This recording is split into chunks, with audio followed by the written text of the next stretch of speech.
Le PIC PDP, nouvelle fonctionnalité de Sage-100 gestion de production, a pour objectif de définir des prévisions à moyen et long terme pour valider l'adéquation des ressources de l'entreprise avec son business plan.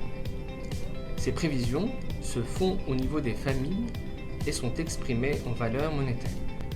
Découvrons ensemble cette nouvelle fonction. La première étape consiste à définir des familles d'articles. Ici, par exemple, j'ai 2 familles, et chaque famille regroupe un certain nombre de références articles. Il ne s'agit pas de famille articles au sens gestion commerciale, mais d'une notion exclusivement réservée au PIC PDP. La deuxième étape permet de créer des horizons de prévision. J'ai créé un certain nombre d'horizons, dont celui-ci, qui a 12 périodes d'un mois. Il est également possible de créer des horizons de prévision avec une périodicité variable. Ainsi, pour celui-là, l'horizon est divisé en 3 parties. Une première partie à court terme, qui est gérée en semaines, une deuxième partie à moyen terme, qui est gérée en mois, et enfin, une troisième partie à plus long terme, qui est gérée en trimestre. On s'autorise ainsi à avoir une prévision de plus en plus précise au fur et à mesure qu'on avance dans l'horizon. Dans la troisième étape, il s'agit de gérer et de générer les répartitions. 2 objectifs, répartir le chiffre d'affaires prévisionnel sur l'horizon et répartir le chiffre d'affaires prévisionnel au sein de chaque famille. Premièrement, je crée une nouvelle répartition. Je l'appelle test. Je vais chercher un horizon parmi ceux que j'ai créés. Je définis le type de saisie, ici en montant, et puis j'ai la possibilité d'aller récupérer un historique de vente. Donc, je sélectionne mon historique du 1er novembre 2015 au 31 octobre 2016 et je valide. J'initialise mes données et je vais aller tout d'abord au niveau des familles définir mon budget prévisionnel. Pour la première famille sur laquelle j'ai un historique, par défaut, il m'a récupéré le budget de l'année dernière pour l'horizon à venir. J'ai la possibilité de le modifier. Ici, je saisis 700 000. Pour la deuxième famille, n'ayant pas d'historique, il m'appartient de saisir mon budget prévisionnel. Ensuite, nous allons valider la périodicité. Donc, je récupère mon horizon et je vois la répartition de mon chiffre d'affaires théorique en fonction de mon historique de vente. J'ai la possibilité de le valider ou de le modifier. Je vais le valider. Ceci étant fait, je valide les périodes globales et je valide le budget par famille.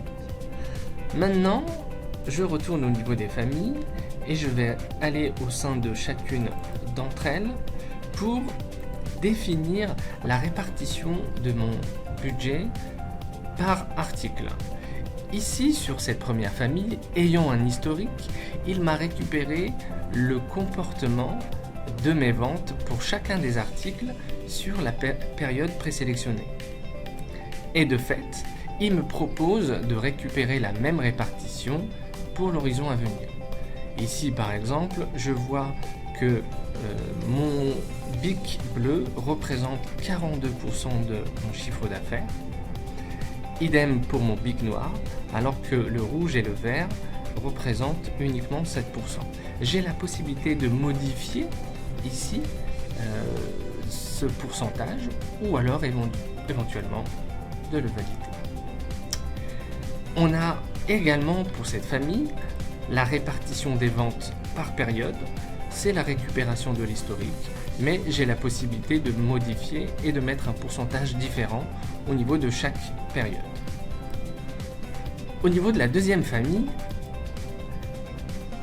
n'ayant pas d'historique, il ne me fait pas de proposition de répartition du chiffre d'affaires. C'est donc à moi de saisir ma répartition.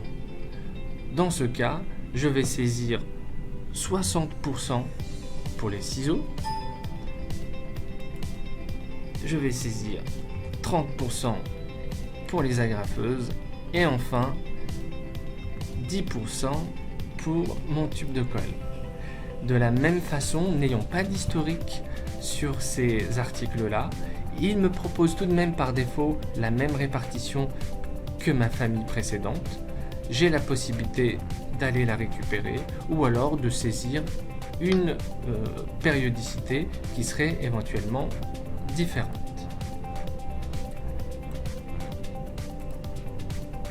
Je valide ces deux étapes et désormais il ne me reste plus qu'à générer mon pic PDP.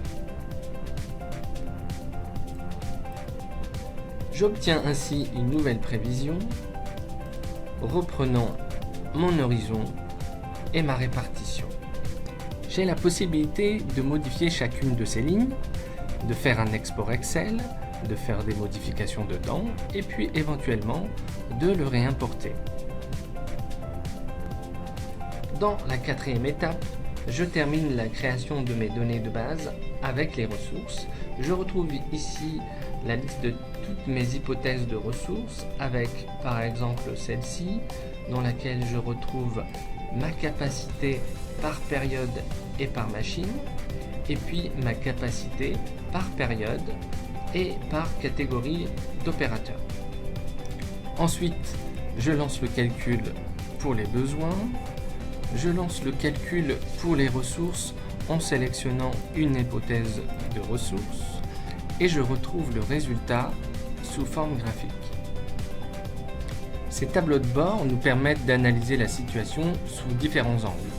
Tout d'abord, le top achat va nous permettre de voir la répartition des approvisionnements par article, par famille et par fournisseur. Ensuite, le top fabrication permet de visualiser les machines, les ressources les plus chargées. Après ça, nous avons la répartition de nos achats par période, de manière à mieux gérer la trésorerie, et l'évolution du taux de charge et de sa tendance tout au long de l'horizon. Enfin, la répartition de la charge par rapport à la capacité pour la main-d'œuvre et pour les ressources machines. Concernant les ressources machines, nous avons la possibilité d'aller un peu plus dans le détail et d'interroger ainsi chacune des machines un peu plus finement. L'un des objectifs est de pouvoir visualiser très rapidement les déséquilibres entre la charge et la capacité, de manière à apporter des modifications. Par exemple, on peut relancer un calcul en tenant compte d'une autre hypothèse de ressources. J'étais parti initialement avec des ressources à 35 heures, je peux relancer le calcul avec les ressources en 3/8. Et ainsi, j'obtiens un nouveau résultat. Et si je rentre un peu plus dans le détail, je peux visualiser tout de suite la différence. Sur ma machine assemblage, je vois désormais que ma capacité est capable d'absorber ma charge, sauf sur ces deux pics de janvier et d'avril. J'ai aussi la possibilité de modifier mes prévisions, de manière cette fois-ci à réduire ma charge. Pour conclure, cette nouvelle fonctionnalité permet en quelques minutes, à partir des données techniques de 700 gestion de production, de simuler plusieurs scénarios dans le but indispensable d'équilibrer la charge et la capacité.